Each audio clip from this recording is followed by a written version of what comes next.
Hey guys, T-Star here. You remember how all the way back in season 1 I asked this question? How good was this show actually? After reviewing all 3 seasons of Danny Phantom, I can finally answer that question. But before I do that, I will quickly recap every season so you can know my brief thoughts about each one, and then I will give the show as a whole a rating. And since I don't like long intros, let's just get right into it.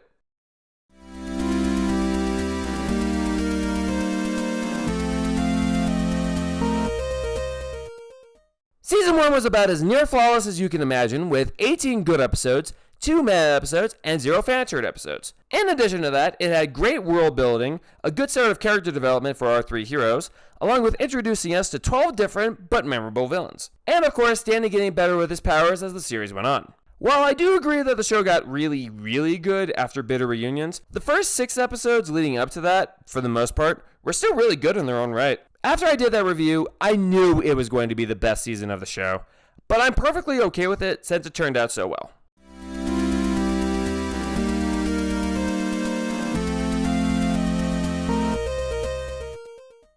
Season 2 really upped the ante in some ways and started telling bigger stories.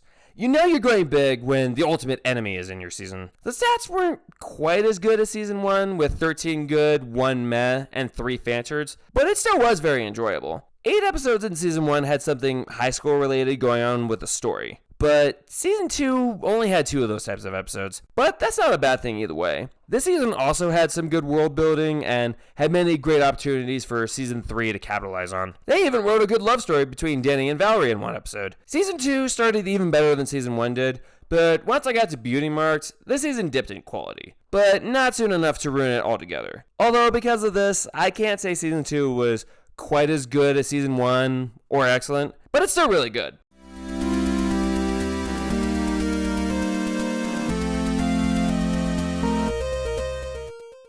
Let's face it, season 3 was a big disappointment. It had a few good ideas, like Vlad becoming the mayor, although the episode he does become mayor still had problems. It doesn't answer questions from before, like what was Vlad's deal with the Fright Night? Why did Dark Danny never return? They didn't even answer their own in-season ideas, like developing Valerie even more, or what her plot against Vlad would have been once she found out his secret. The stats showed a very mixed season, but the horrible narrative tanked it completely. I heard there was talk about Dark Danny returning in season 3, along with Steve Marmel having disagreements with Butch Hartman about the tone. Marmel wanted it to be more dark, like Ultimate Enemy was, but Butch still wanted a lot of comedy.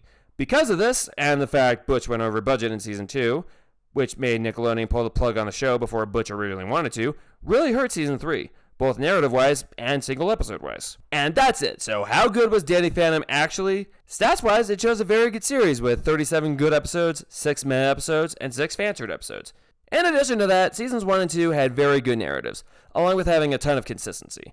But tons of studio interference ruined season 3 and didn't let these other ideas fully play out. The first 2 seasons was Danny Phantom in its prime, and if it was just those 2 seasons, or if season 3 was just as good, I would easily consider Danny Phantom as one of my favorite animated shows ever. But with how bad season 3 turned out, it hurt it quite a bit. Overall, even with season 3's faults, I'd still give the show as a whole a good. I definitely recommend the first 2 seasons. Well, mostly. Definitely skip King Tuck, Masters of All Time, and Double Cross My Heart. You could probably just skip out on most season 3 episodes. Even ones like Claw of the Wild, which is a decent episode, but not one you desperately need to watch. I know you'd probably want to see how it all turns out, but the ending is horrible and just not worth it. I should also mention that the show has a lot of jokes involving a character saying one thing and then the opposite happens. I will admit, it gets repetitive, and I can see this bothering some people, but I was never bugged by it. Thank you for joining me in this very quick recap of the whole show. Join me next time as I discuss the 5 worst episodes of Danny Phantom. Take care.